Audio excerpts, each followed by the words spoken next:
memang kalau dikatakan teh itu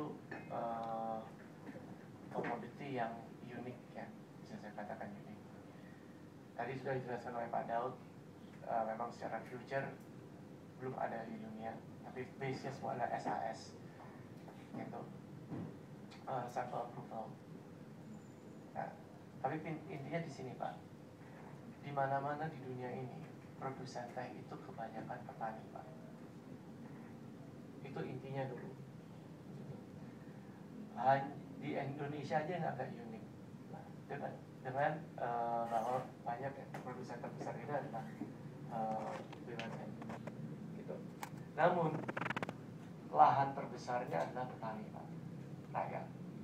Nah, kenapa kita juga salah satu berpikir bahwa harus masuk melalui bursa? Kami berpikir bahwa harus adanya satu akses pasar bagi para petani juga. Itu intinya yang harus dipertimbangkan menurut saya bagi kita sebagai pelaku pasar dan juga bapak-bapak selaku pemerintahan. Gitu. Mengapa saya katakan demikian? Karena banyak sekali di Indonesia kita semua tahu bahwa perdagangan Indonesia itu terkendala karena panjangnya mata rantai, sehingga sulit untuk orang-orang itu bergerak. Dan kedua Pak, dengan adanya proses yang upaya-upaya pemerintah yang telah dilakukan dengan adanya mekanisme warehouse financing atau resi gudang. Nah, resi gudang itu sebenarnya bisa diupayakan, dilaksanakan asal dilakukan dengan benar dan tepat.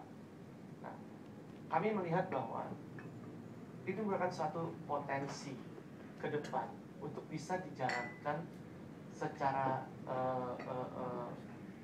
dalam proses ya Pak, menjadi suatu rata-rata yang lebih pendek dan menjadi suatu implementasi daripada rencana pemerintah juga agar resi gudang itu bisa berjalan seperti itu.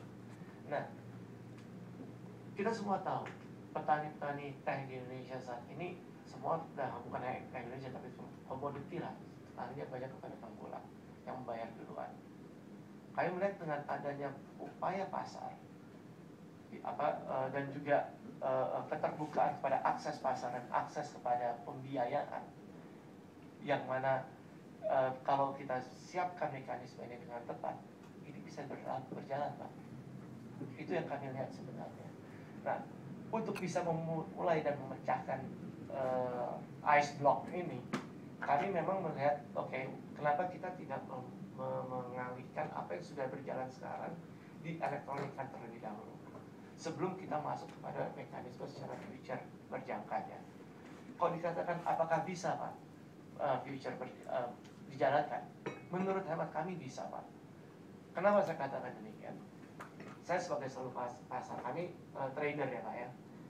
Sariwangi itu memang produsen, ya, kami punya kebun, kami juga pedagang, kami juga packers, gitu. Nah, kalau kami lihat kepada future, contoh, kadang-kadang kami bisa jual 600 ton dalam untuk waktu 3 bulan, tapi future, gitu. Kayak Pak Daud tadi katakan harus ada fisik, ya kadang-kadang fisik nggak bisa langsung kita semua ada, gitu. Tapi kita berani ambil take position, gitu. Seperti itu, kita beli di pasar. Kalau Bapak lihat, kami punya produksi kurang lebih cuma 20% daripada penjualan kami, gitu.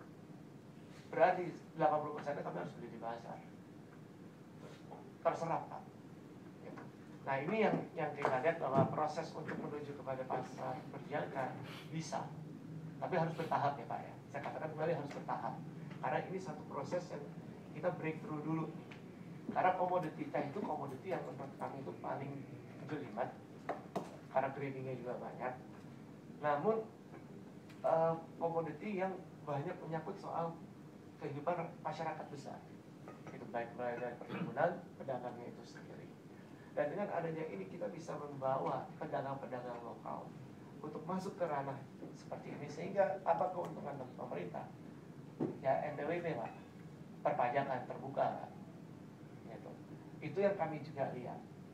Jadi dengan apabila ini bisa kita jalankan, maka besar sekali kemungkinan adanya transparansi Bahkan waktu itu saya pernah baca di koran ada wacana apa online dari perpajakan, invoice online atau apa. Ini ya e-factor loan. Nah, ini maksud saya, bila rencana pemerintah itu dijalankan melalui mekanisme yang tepat dan disupport dengan apa yang sedang kita upayakan as a pilot project. Tadi kenapa kita katakan tadi Pak Daud mengatakan teh itu bukan komoditi politik sebenarnya, karena komoditi yang tidak diperhatikan sebenarnya teh itu bukan komoditi yang tidak diperhatikan, padahal ini yang banyak.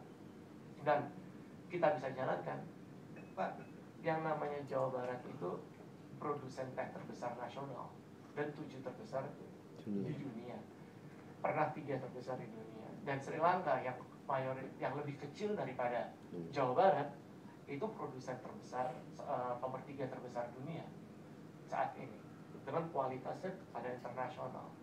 So poin saya pernah bicara dengan pemerintah provinsi Jawa Barat juga.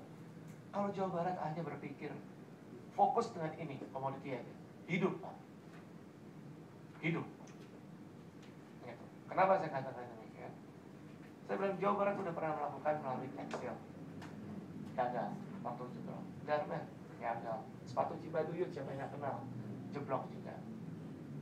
Komoditi yang mereka milikin dilupakan, yang mana itu menyangkut masyarakat besar Jawa Barat.